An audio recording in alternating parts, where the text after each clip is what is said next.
Rome, AD 61. A man sits on a stone floor in a rented room near the Tiber River. He is not young anymore. His back carries the memory of 39 lashes, 5 separate times. His wrists know the weight of chains. His eyes have seen a ship break apart in open water. He has been stoned, left for dead, in a ditch outside a city called Lystra, and dragged through the streets of Philippi by a mob that wanted him silenced. He is not silent. There is a Roman soldier chained to his right wrist. The soldier changes every 6 hours. The man does not change. He sits and he writes. And what he writes will outlast the soldier, outlast the emperor who ordered the chain, outlast the empire that built the prison. His name is Paul, and he is about to write 4 letters that will change the world. Now, before we go any further, I want to plant something in your mind, something we are going to come back to before this video ends. Among the 4 letters Paul wrote from prison, there is one that most people skip. It is the shortest thing he ever wrote. 1 page, 335 words. No theology of salvation, no cosmic vision of the church. Just one man asking another man to do something extraordinarily difficult. I believe it may be the most radical letter Paul ever wrote. More radical than Romans, more radical than Ephesians. And by the time we reach it, you will understand why. But we are not there yet. To understand what Paul wrote from prison, you first have to understand what it cost him to get there. Paul did not arrive in Rome the way a missionary plans a trip. He did not book passage on a merchant vessel with a travel budget and a speaking itinerary. He arrived in Rome the way a storm deposits wreckage on a shore, broken, exhausted, and alive, only because something would not let him die yet. It started in Jerusalem, AD 57. Paul had returned to the city after years of planting churches across the Roman world. Corinth, Ephesus, Philippi, Thessalonica. He came back to Jerusalem carrying a collection of money for the poor, a gift from Gentile churches to Jewish believers, a gesture of unity, a peace offering across a divide that had split the early church nearly in 2. The moment he entered the temple courts, a riot broke out. A crowd seized him, dragged him into the street, and began beating him. Roman soldiers pulled him out of the mob, not to free him, but to arrest him. He spent 2 years in a prison in Caesarea, waiting for a trial that kept getting postponed. 2 years in a cell.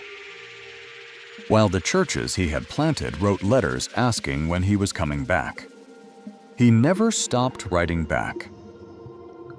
When he finally appealed to Caesar, his right as a Roman citizen, they put him on a ship headed for Rome. What happened next was not in the travel plan. A storm caught the ship off the coast of Crete. For 14 days, 276 people ate nothing, saw neither sun nor stars, and waited to die. The ship broke apart on the rocks of an island called Malta. Every person swam to shore or clung to floating debris. Paul walked onto that beach, soaking wet, in chains, with a letter to write. He arrived in Rome under house arrest. Custodia militaris, the Roman system of military custody. The historian Pliny the Younger describes it precisely. A prisoner chained to a rotating soldier, 24 hours a day, the guard changing every 6 hours, the prisoner never unchained, never alone, never free to simply stand up and walk to the window without another man's weight on his wrist. This is where Paul wrote Philippians. This is where Paul wrote Ephesians. This is where Paul wrote Colossians. This is where Paul wrote Philemon. 4 letters from that address to a world that would not fully understand them for centuries. The Roman philosopher Seneca, who lived and wrote in Rome at almost exactly the same time as Paul, once observed that a prisoner has no future worth speaking of. Seneca knew Rome. He knew what chains meant. He knew that men who entered Roman custody as troublemakers did not generally emerge with their reputations intact. He had never met Paul, because the man chained to a rotating Roman soldier in a rented room near the Tiber River was not writing about his chains. He was writing about joy. He was writing about mystery. He was writing about a Christ so supreme that creation itself existed through him and for him. He was writing a letter to a slave owner asking him to see a runaway slave as a brother. He was not writing like a prisoner. He was writing like a man who had already been freed and was spending his chains helping everyone else find the same door. Here is something the church does not talk about enough. Paul was lonely. Not the romantic kind of lonely that sounds noble in a sermon. The real kind. The kind where you lie awake in the dark and count the names of people who used to be beside you and are no longer there. The kind where a letter takes 3 weeks to arrive and 3 more weeks to get a reply. And in the meantime, you do not know if the church you planted in Philippi is still standing, or if the believers in Colossae have been talked out of everything you taught them. Near the end of his imprisonment, Paul would write to Timothy, his closest companion, the young man he called his true son in the faith, and say 4 words that should stop every reader cold. Only Luke is with me. 4 words. That is the entire report. Of all the people Paul had walked with, preached beside, baptized, discipled, traveled with across 3 continents, at the end, in Rome, only one remained. Luke, the physician, the quiet one. The man who wrote the Gospel of Luke and the book of Acts, and apparently decided that when everyone else found reasons to leave, he was going to stay. We do not know exactly what Luke did in those years in Rome. He did not write a memoir about it. He did not compose a letter explaining his loyalty. He simply stayed. And Paul, who was not a man given to sentimentality, found it worth recording. Only Luke is with me. As if the weight of that sentence needed no commentary. But Luke was not the only one who came. Timothy was there in the early days, close enough to co-author both Philippians and Colossians with Paul, his name sitting beside Paul's in the opening lines. Picture that for a moment. Timothy was not a secretary taking dictation. Paul put his name on the letter. Whatever these words cost, Timothy was willing to share the cost. And then there was Epaphroditus. This is a name most people stumble over and move past. Do not move past it. Epaphroditus was a member of the church in Philippi, a city in northern Greece, roughly 800 miles from Rome. When the Philippian church heard that Paul was under house arrest, they did what communities do when they love someone. They took up a collection, food, money, supplies, whatever Paul needed. And they sent it with Epaphroditus. 800 miles, on foot and by ship, through weather that had already wrecked one vessel Paul traveled on. carrying a package for a man in chains, because the church back home decided that love was worth the journey. Stay with me, because here is where the story turns. Somewhere on that 800-mile road, or in the weeks after he arrived in Rome, Epaphroditus got sick, not tired, not worn down from travel. Sick enough that word got back to Philippi that he might die. And when Epaphroditus found out that his church back home was grieving over him, that they were worried, that they were praying, that some of them perhaps feared they had sent him to his death, he was distressed. Not about his own illness, about their worry. Paul writes about this in Philippians chapter 2, with a precision that only comes from watching someone closely. He says as Epaphroditus was distressed because he knew the Philippians had heard he was ill. This man was lying sick in Rome, possibly dying, and his primary concern was that his friends back home were anxious on his behalf. Paul calls him a fellow worker, a fellow soldier. He says the work of Christ brought Epaphroditus close to death. He says to honor men like him. Think about what it took for Paul to write those words. He is the one in chains. He is the one awaiting a trial that could end in execution. And he is writing a letter telling a church to take care of the man who came to take care of him. This is the world the prison letters come from.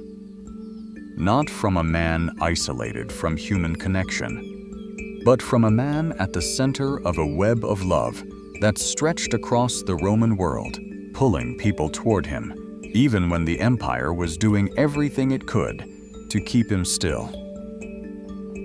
And here is what that Roman Empire did not understand. The chain that connected Paul to a soldier, every 6 hours also connected that soldier to Paul. We do not know most of their names, but Paul, in Philippians chapter 1, mentions something remarkable.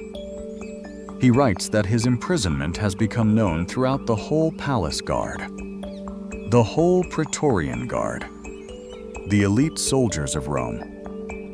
And he says the gospel has spread because of his chains, not in spite of them. Every soldier who rotated through that room heard Paul, heard him dictate letters, heard him pray, heard him sing, because this is a man who sang hymns at midnight in a Philippian jail with his feet in stocks, so a Roman house arrest was not going to silence him. The chains were not a cage. They were a pulpit. Eusebius, the early church historian, confirms that Paul's Roman imprisonment did not end his ministry, but extended it. That the letters written in that period circulated widely and quickly, carried by the same Roman road system that had brought Paul to Rome in chains. The empire built the roads. The empire chained the man. The man used the roads and the chains to reach the empire. Some strategies backfire spectacularly. Let us talk about joy. Not the greeting card version. Not the word printed on a coffee mug beside a sunrise photograph. The real thing, the kind that has no reasonable explanation. The kind that makes people who are watching you from the outside stop and ask what exactly you are on. Because whatever it is, they want some. Paul wrote Philippians from that stone floor in Rome, chained to a soldier, waiting for a verdict that could go either way, acquittal or execution. And the word he uses more than any other word in those 4 chapters is chara, joy. The Greek word chara does not mean happiness. Happiness is a response to circumstances. Happiness is what you feel when the verdict comes back in your favor, when the doctor says the test came back clean. when the person you love walks through the door. Happiness needs something to feed on. Chara is different. Chara is a settled gladness that exists underneath circumstances rather than because of them. It is not the absence of pain. It is the presence of something stronger than pain. Paul uses it 16 times across 4 chapters. 16 times. In a letter written from custody. In a letter written by a man who, in the very same pages, says he does not know whether he will live or die. Here is what most people miss about Philippians. It is not a happy letter. It is a joyful one. And those are not the same thing. In chapter 1, Paul tells the Philippians plainly that he is torn between 2 options: to live and keep working, or to die and be with Christ, which he says would be far better. This is not a man performing contentment for an audience. This is a man sitting with genuine uncertainty about whether he will see another year and choosing, in writing, for the permanent record, to call that uncertainty gain rather than loss. How does a person arrive at that place? Paul tells you. In chapter 4, he writes, "I have learned, in whatsoever state I am, to be content."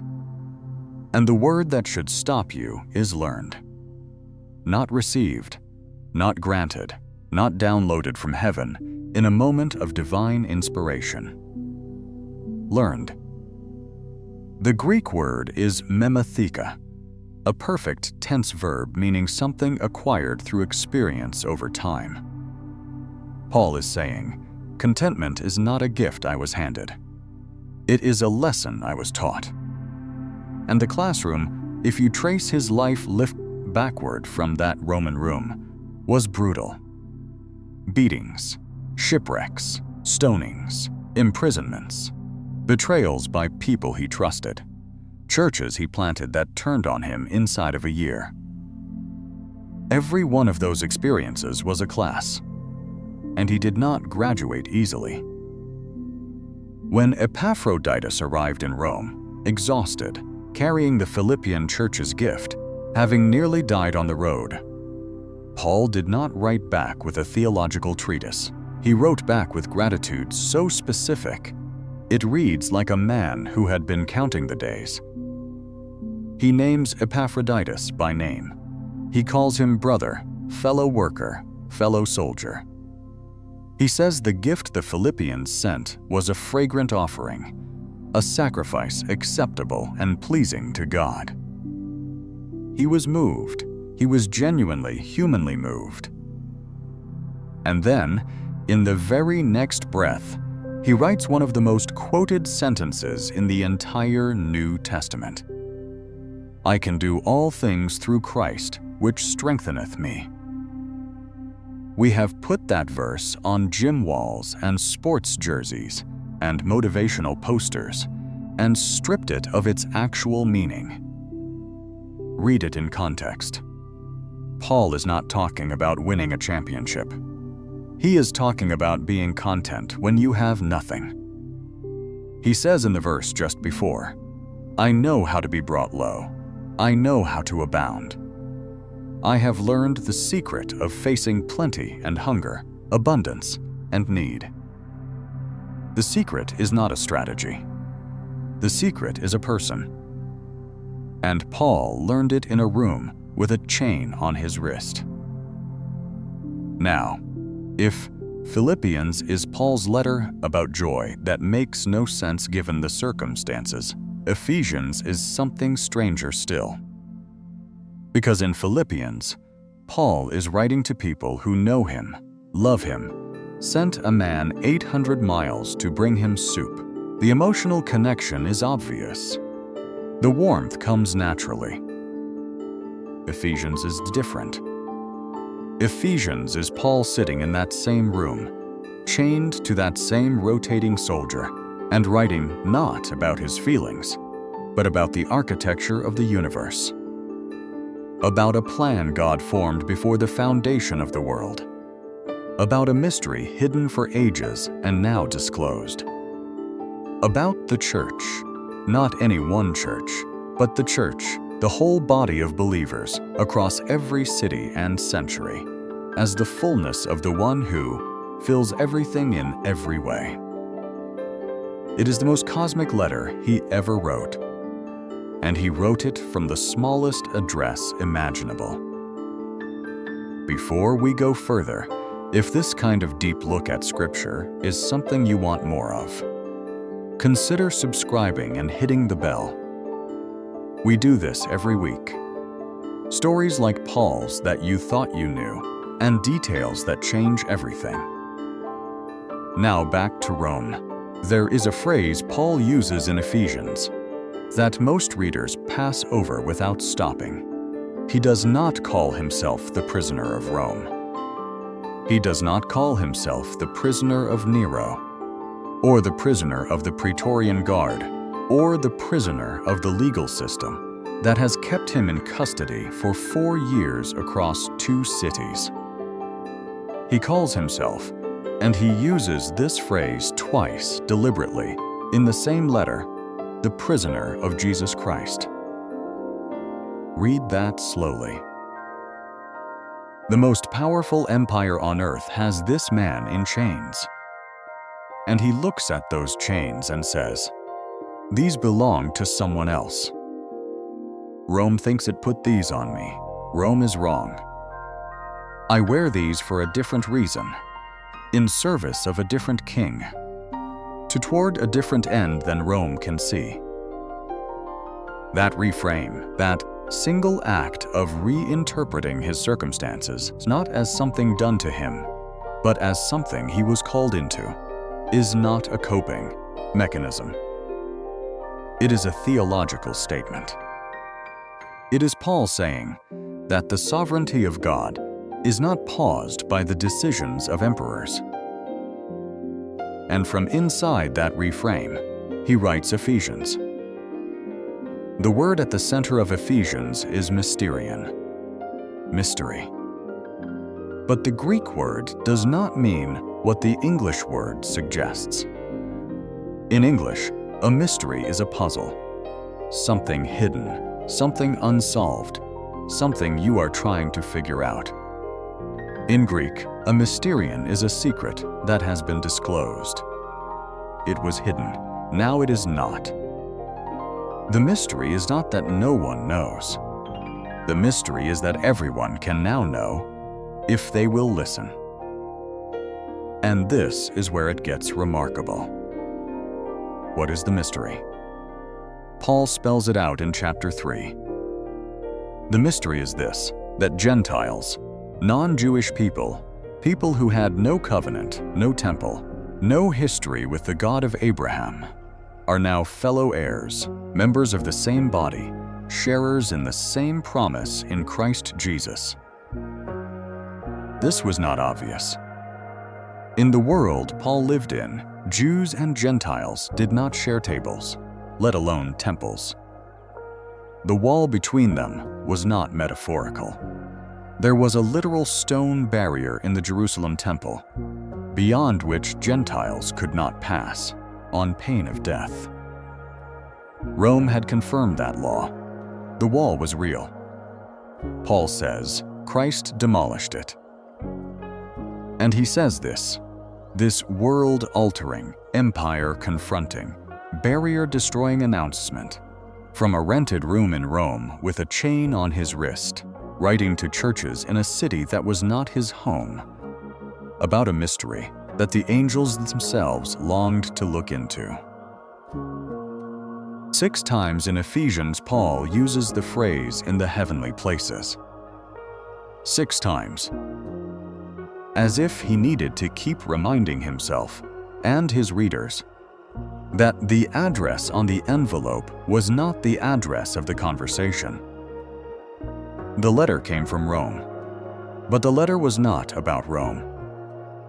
It was about a realm Rome had no jurisdiction over.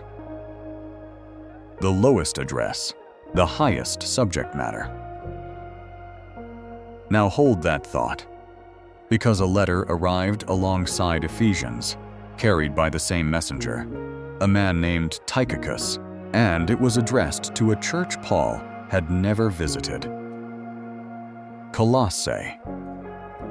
Paul had never stood in the streets of Colossae, never eaten in anyone's home there, never watched anyone in that congregation take their first communion, or kneel for the first time, or weep with the relief of someone who has just been forgiven of something they thought was unforgivable.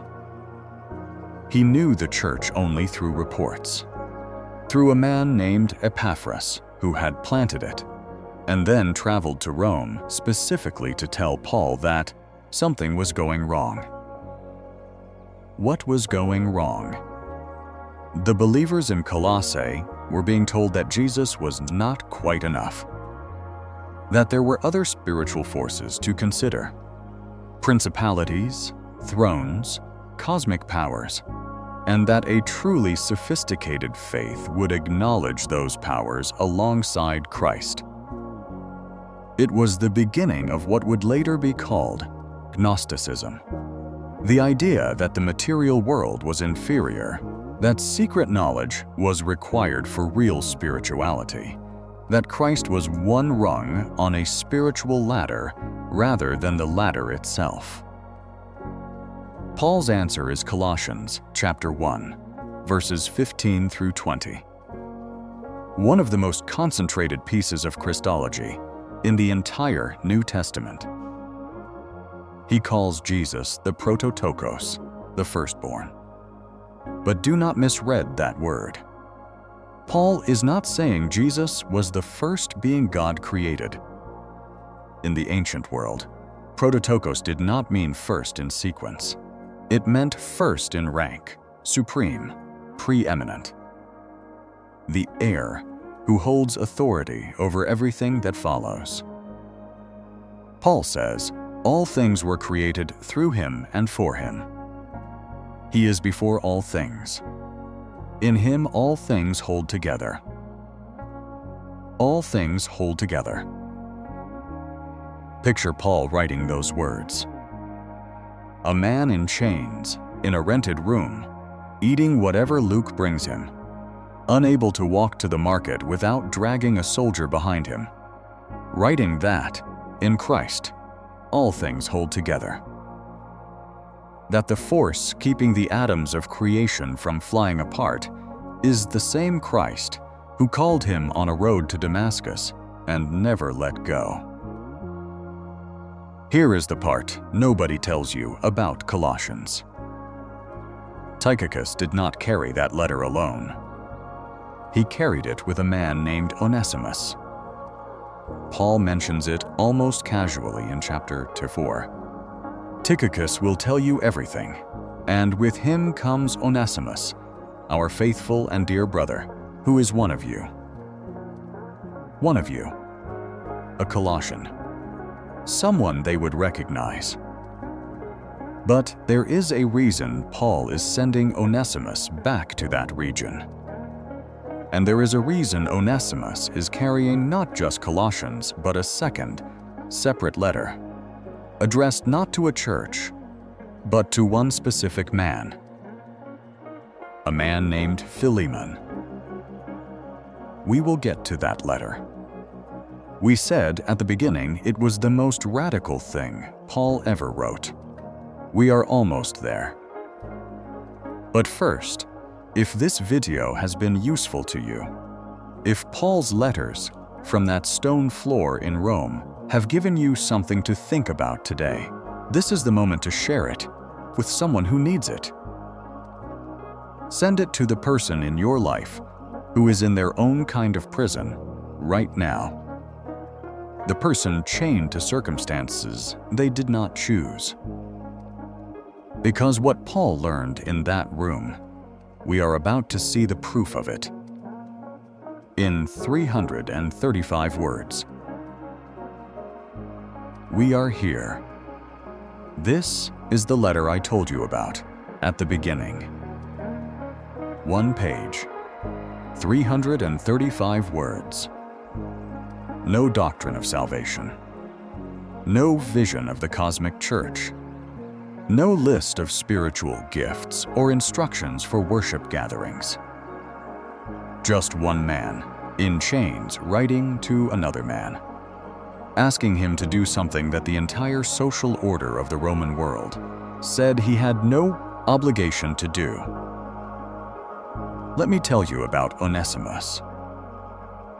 Onesimus was a slave. He belonged, and that word should still be uncomfortable to read, to a man named Philemon, a wealthy believer in Colossae who hosted church in his home. We do not know exactly what happened between them. The letter does not tell us. But at some point, Onesimus ran. Running away from a Roman master was not a minor infraction. Under Roman law, a runaway slave could be beaten, branded, forced to wear an iron collar, engraved with the words, "Return me to my master for the rest of his life," or executed at the master's discretion. No court would protect him. No law would defend him. If Philemon wanted an example of Onesimus when he returned, the entire Roman legal system would nod and look the other way. Onesimus ran anyway. Somehow, and the letter does not explain how, Onesimus found his way to Rome. To Paul. Some scholars believe he sought Paul out deliberately, knowing his master was a Christian, and that Paul was the man who had converted Philemon. Others believe the meeting was the kind of accident that, when you look back on it later, does not feel like an accident at all.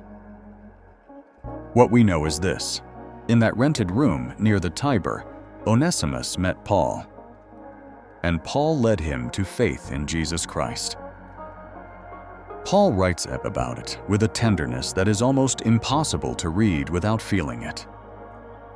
He calls Onesimus his child, whose father I became in my imprisonment. He says that Onesimus was formerly useless to Philemon, but is now useful both to Philemon and to Paul. And here, Paul is doing something deliberate with language, because the name Onesimus in Greek means useful. He is saying, the man whose name means useful was not living up to his name. Until now. He was lost, now he is found. He was useless, now he is his Onesimus. Paul wanted to keep him. He says this plainly: I would have liked to keep him with me, so that he could serve me in your place during my imprisonment for the gospel. That sentence carries weight. Paul is in chains. He is alone most of the time.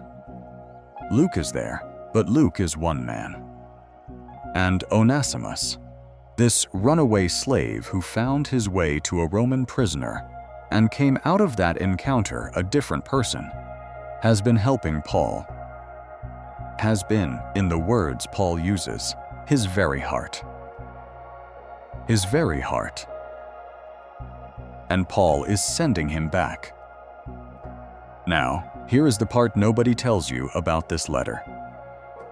Paul was an apostle. He had authority, real authority, the kind that could command churches, correct elders, rebuke Peter to his face in front of witnesses. When Paul told a church to do something, they did it. He had planted most of them. He had bled for most of them.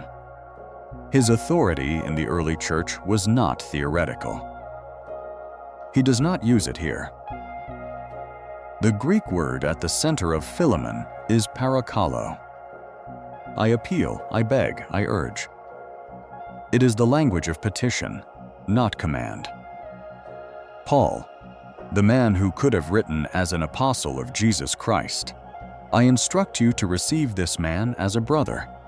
Instead writes, I appeal to you on the basis of love. He chose to ask. He could have ordered. He chose to ask. and the ask is this: receive Onesimus back. Not as a slave. The word slave, which appears in verse 1 of the letter, does not appear again after that. Paul buries it deliberately. He says receive him, no longer as a slave, but better than a slave, as a dear brother. A dear brother. In a world where the distance between a Roman citizen and a slave was absolute, where a slave had no legal personhood, no right to refuse, no standing before any court, Paul is asking Philemon to look at the man standing in his doorway and see a brother. Not a runaway, not property, not a problem to be managed. A brother. And here is what makes this the most radical letter Paul ever wrote. More radical than Romans with its architecture of salvation, more radical than Ephesians with its vision of the cosmic church. Romans and Ephesians ask you to believe something. Philemon asks you to do something to someone who is standing right in front of you. It is one thing to believe that in Christ there is neither slave nor free. Paul wrote that too in Galatians. It is a different thing entirely to look at a man who ran away from you, who may have stolen from you, who humiliated you in front of your household, who broke your trust and your contract and your patience, and decide, because of what you believe, to call him brother. Philemon had to make that decision in front of his entire church. The church met in his house. When Onesimus walked through the door carrying Paul's letter, every believer in Colossae who gathered there would have been watching. What Philemon did next would be the sermon. Not anything he said, not any theology he could quote.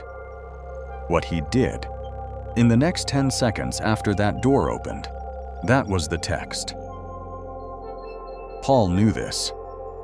He wrote the letter, knowing that the audience was not just Philemon. He addresses it at the opening to Philemon and to the church in your house. Everyone in that room was going to hear every word. The pressure of that moment is almost unbearable to imagine.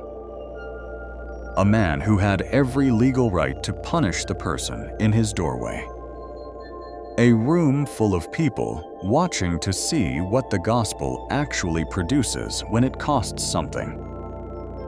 And a letter from a man in chains, a man who had no power left except the power of love and the power of asking, saying, I am trusting you.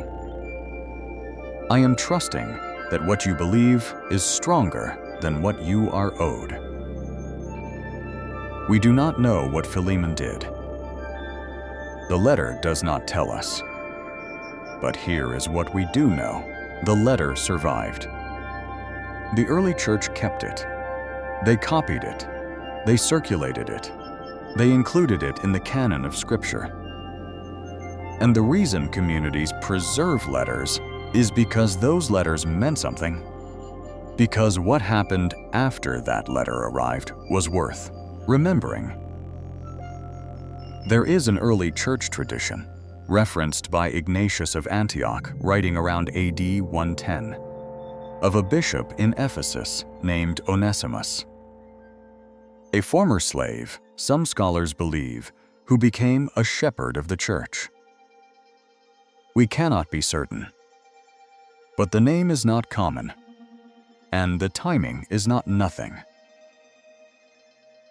Go back to that room near the Tiber. The lamplight, the reed pen, the chain on the wrist, the soldier who will be replaced in a few hours by another soldier who will be replaced by another, the empire rotating its guards, while the prisoner stays fixed, writing, always writing, as if the letters cannot get out fast enough. 4 letters from that one address. One letter about joy that does not need good circumstances to exist. One letter about a mystery hidden for ages and now cracked open for anyone willing to read. One letter about a Christ so supreme that the atoms of creation hold together in Him. And one letter, 335 words, asking one man to look at another man and see a brother. They outlasted the empire that wrote the order for the chain. They outlasted the soldier who wore it. They outlasted the room. And they are still here. So what do we do with them? What do we take from a man in chains who somehow wrote with more freedom than most of us feel on our best days? 3 things. And I want you to sit with all 3. The first is this. Your worst circumstances may be your most productive ones. Not your most comfortable, not your most enjoyable, your most productive. Paul did not write Philippians from a speaking tour. He did not write Ephesians from a comfortable study with a good chair and adequate lighting and no interruptions. He wrote them from custody, from constraint, from a place where every single thing he could not control, his location, his schedule, his freedom of movement, the chain on his wrist, the verdict he was waiting for, was taken from him. And what remained, when everything removable had been removed, was what he actually had. What do you actually have when everything removable is taken away? Paul found out. And what he found, chara, mysterion, prototokos, the God who holds all things together, was enough. Was more than enough. Was sufficient to write 4 letters that 2,000 years later you are still reading. The constraint was not the enemy of the work. The constraint was the condition of the work. The second thing. The place you are chained is not the place God is limited. Paul wrote about heavenly places from the lowest address in Rome. He wrote about a mystery disclosed to the cosmos from a room where his movements were measured in feet. He wrote that in Christ all things hold together while he himself was held in custody by men who did not believe a word of it. There is no address so low that the letter cannot be about something high. No circumstance so constrained that the God who fills everything in every way is somehow not present in it. Paul's letters did not escape from prison. They were written in prison. The chains were not removed before the words came. The words came through the chains. The limitation was the location, and God used the location. Whatever room you are in right now, whatever 4 walls feel like they are closing in, whatever chain feels like it has been on your wrist long enough that you have stopped noticing the weight, you are not writing from outside that room. You are writing from inside it. And the letters written from inside rooms like that are the ones that last. Now, the third thing. And this one is the hardest. The shortest letter Paul ever wrote asked one man to do one thing: to see another human being differently. Not to feel differently about him first and then act. Not to wait until the feeling arrived and then open the door. To open the door. To look at the man standing there. The man who wronged you, who left without permission, who broke the agreement and broke the trust and broke whatever you had built together, and call him brother. Before the feeling, before the resolution, before you know how it is going to turn out. Paul did not ask Philemon to pretend the wound was not there. He did not ask him to act as if Onesimus had not run. He did not tell him the past did not matter, or that what happened was not a real rupture of something real. He acknowledged all of it. He offered to repay whatever was owed. He put his own name on the debt. And then he asked Philemon to receive him anyway. The ask has not changed. 2,000 years later, in whatever room you are sitting in right now, there is someone in your life who is Onesimus. Someone who left. Someone who broke something. Standing at a distance, waiting to find out if what you say you believe is actually what you practice when it costs you something. Someone whose return is going to require you to open a door you have every legal, emotional, and logical right to keep closed. Paul is not asking you to feel it first. He is asking you to do it anyway. He is trusting that the feeling follows the obedience. He learned that in chains. He learned that in the same room where he learned contentment. Not as a gift, but as a discipline. Not as a feeling, but as a decision made again and again until it became the shape of a life. The Roman Empire put a chain on Paul's wrist and thought it had stopped him. It had not stopped him. It had given him the one thing a man needs to write something that lasts: the removal of every distraction, every escape, every comfortable alternative to sitting still and saying what is true. So Paul sat, and Paul wrote, and what he wrote is still here. The soldier is gone. The empire is gone. The room near the Tiber is gone. The chain is gone. The letters remain. They will remain long after everything you are worried about today has resolved itself one way or another. Long after the verdict comes back. Long after the door opens or stays closed. Long after the circumstances that feel so total and so permanent have done what all circumstances eventually do: changed, shifted, ended, passed. 4 letters. From a man in chains. Still speaking.